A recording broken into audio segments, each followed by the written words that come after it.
on North University in Ann Arbor with my guest, very special guest today, Bud VanDeWege Jr., Buddy, as I will probably refer to him because that's what I've known him for many years now. And Buddy was along with his father, Bud VanDeWege Sr., were the proprietors of Moe Sport Shop, which I was also honored to be a steward of for 7 years as well, and then passing it along to the MDen for a couple years before, unfortunately, Moe's was shut down. But I look fondly back on those times. I know Buddy does too, and specifically regarding the history and the stories that were surrounding this amazing establishment, this amazing centennial business that was located in Ann Arbor. And so I wanted to have Buddy on today to talk a little bit about some of those stories and some of the history of Moe Sport Shops. And thanks for coming on, Buddy. It's fun to circle back. It's been 9 quick years since we walked away after, our family was in it for 46 years. Yeah. Was my dad's full tenure there, and mine was 17. So, yep.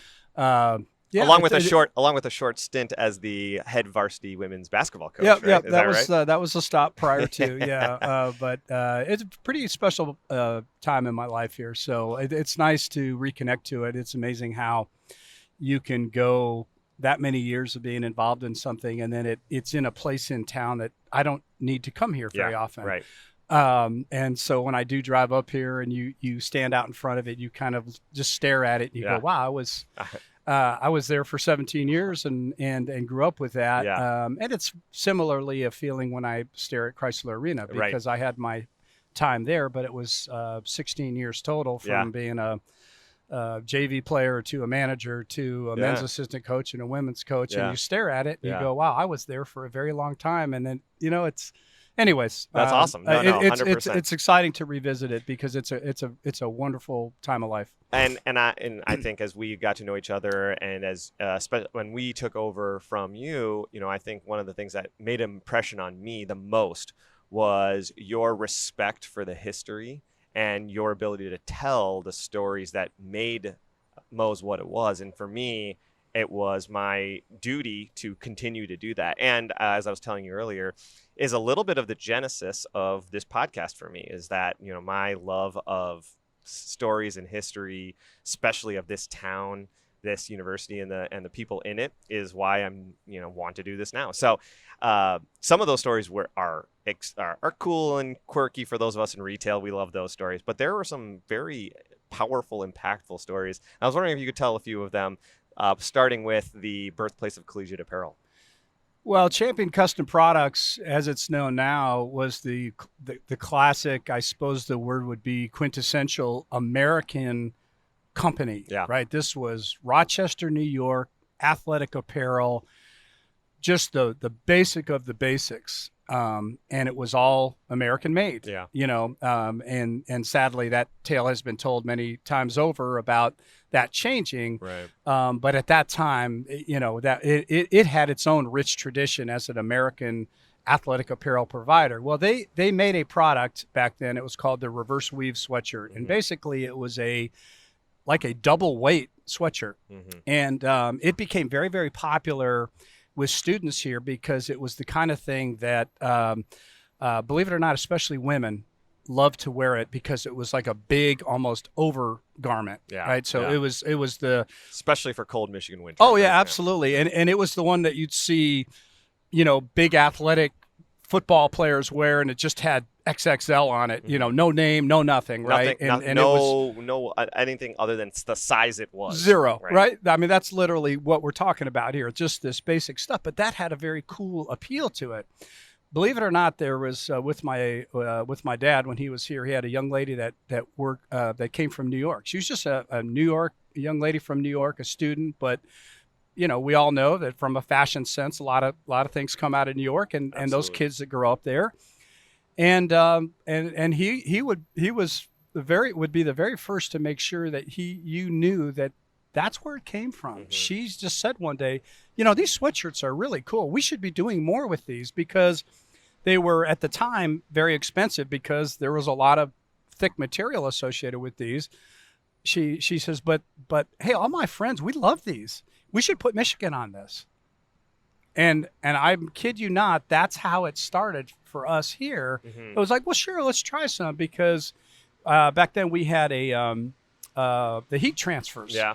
Which, Yeah. you know what Yeah, your 100%. business has evolved from. Yeah, But back then, yeah. you had the ink on a piece of paper. Press You had it, press it down. You had the hot iron press. So, Yeah. you know what? Let's make about a dozen or so transfers with just straight Michigan on them in navy. We'll put Yeah. it on the gray shirt and press them. That's where it started. Just that way. That's crazy. And these shirts were the ones that people, and probably we're getting a lot in years now, but they would have them. People would wear them when they got frayed and stretched out, because that almost made them cooler. And prior to this time, there was no collegiate apparel. There weren't you wouldn't find Michigan State, Iowa, Illinois on apparel. You're just walking around with it. Maybe athletes had a few, but it definitely wasn't for sale. It was athletic issued. It was right? athletic issued, right? Exactly. And so they just tried that out. So Champion actually, they had I think the word is corporate manifesto or their story, and Moe's was in that story. Yeah. They attributed it to there. Yeah. They saw the sales there. Oh yeah. They took it to other Big Ten schools, I believe. After Absolutely. That. Yeah, and right. so it is one of those now quiet stories that gets buried. Yeah.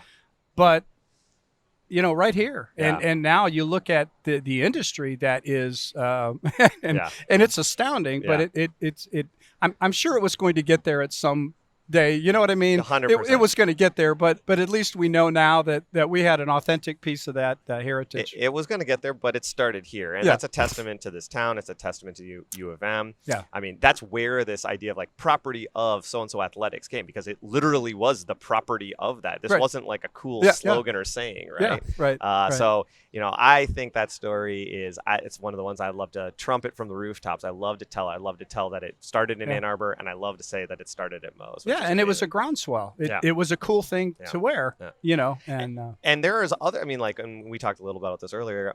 Moe's was the birthplace of other innovations in the apparel game, and maybe we're a little nerdy about it ourselves, but the referee uniform, as we know it now, the striped referee uniform, birthed out of Moe Sport Shop, a pioneer in retail purchasing and buying, where you didn't have to point behind a counter and ask for something, where you could go hand and touch and feel and shop yourself and take, try stuff on. That happened at Moe Sport Shop. Well, yeah, and so the other thing is that referee innovation happened too. But remember, the birthplace, the reason why the Michigan helmet looks the way it is because it's a visual thing. Right. It wasn't decoration. It just wasn't a great idea. Like, oh, this would be a fun design. It was so that the quarterback literally could see the players, right, in regardless of weather situation. So that it's interesting that there's a symmetry to those two stories, that in the same town where that innovation happened from Michigan football, right, the referee innovation happened because that's exactly what it was. It's a visual thing. They needed to be seen. Where are they? Yeah. They're in the field of play. Yeah. So, those stories kind of coming together I think are pretty cool. And, again, that was back in the day when, George J. Moe Sporting Goods was, in fact, Sporting Goods. Yes. Just as Emden, as we know it, was Stein and Gates Sporting Goods. So you had Stein and Gates Sporting Goods that was in the Main Street district, and you had Moe Sport Shop that was up here in the State Street district. And that's a great segue, because I think one of the other points that you've always impressed upon me was this idea of the community behind the retail in Ann Arbor. We're in a day and age of Amazon and Walmart, big business, online, Fanatics, huge sales, Nike. Yeah. But at the time when your dad was pioneering the store and in his heyday, there was a community around the retail that I'm really passionate about. Well, yeah, everybody had a role, and everybody, in effect, at that time, it was a way of respecting their role. Nobody thought about like venturing into somebody else's territory. That is not to say zero negativity associated with how things evolve. Yeah. Things naturally do evolve. Sure. We get that. There's nothing about that. But there was something cool about right behind me in this building was Lee Pickett and the campus jeweler right there. And believe it or not, this was a stereo and hi-fi right behind me. His name was Vern Pierce. So Lee and Vern and Bud knew each other. Then you move down the way. You go around the corner, there was Marty Bush, which was Marty's men's apparel. George Wild had Wild men's apparel. Van Boven, still here as Van Boven. It's very much evolved if you walk in there now. But then there was Pete Van Boven, right? Then there was John Leidy, the gift store. These guys, they all had lunch. So the breakfast crew down at Frank's restaurant was Bud up at the front counter, Bud, George Leidy, every morning. In fact, where they put Bud's name on a stool because he sat there, and then nobody else could go in there and sit in that stool. Literally, if somebody else did, the guy who's Pete Poulos, he said, "Hey, to some other whatever patron it was, I'm sorry, you're going to have to move. That's Bud's seat." So he would come in, but again, George was there, and George always got the peanut butter and pickle sandwich because that's what he ate every day when he went in there. You know. And it was just everybody had their place. And then Thanos Lamplighter was the lunch spot. Mm-hmm. And then we had the State Farm guys come in. George Palmy and Clem Gill came in. Every now and then a basketball coach would drop in. Johnny Orr used to go down there, sit at the back table. There was the mailman. Oh, gosh, I can't remember his name. Bob. Bob Stanky always came in, and he always had a joke of the day. So Bob was going to walk back, set his mailbag down. Everybody. Frank Malley, the dentist, that was just right around the corner. This was a neighborhood of retail and businesses, and everybody knew that was the sporting goods guy. Bud's got Moe's, and everybody had their place, right? And I do look back on that as being very, very special because it's an era that it's over, and I never say that in bitterness because things do evolve. They have to evolve, just like the collegiate license business.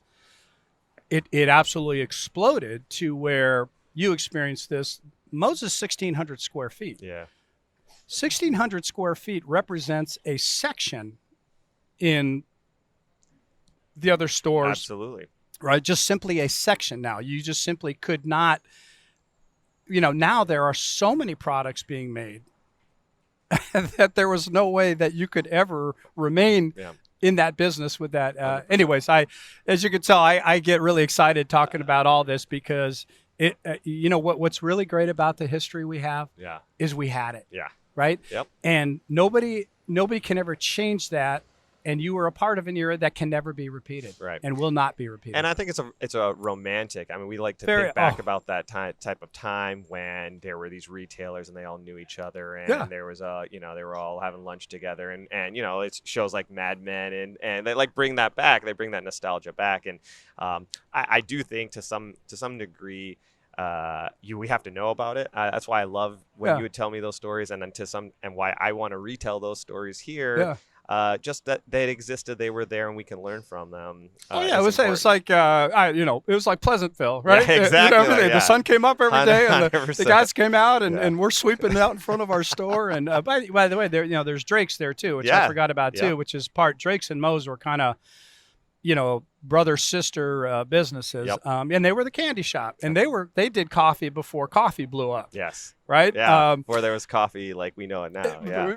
Right, as we know it now. So it was special, and as you and I talked, what was exciting when you and Ryan came and got associated with Moe's because it meant a lot to people like us that lived that the people that were getting the baton understood that and respected it and paid homage to it, which was really nice because like I told you a few minutes ago, while we left the business 9 years ago, it's still hard. When you see it, it's you look up at the building and you just kind of wish it was still that way. But and while it's not there, I think we're still telling the stories. I'm wearing my Moe's 100-year shirt. We keep it alive, and I think to some degree that's what this is all about. It is. It is. Yeah. Well, thank you for your time, buddy. I appreciate it. It was great to see you again. Fun. Great to talk to you. Fun. Yeah. We'll talk soon. Thank you. Thanks, everybody.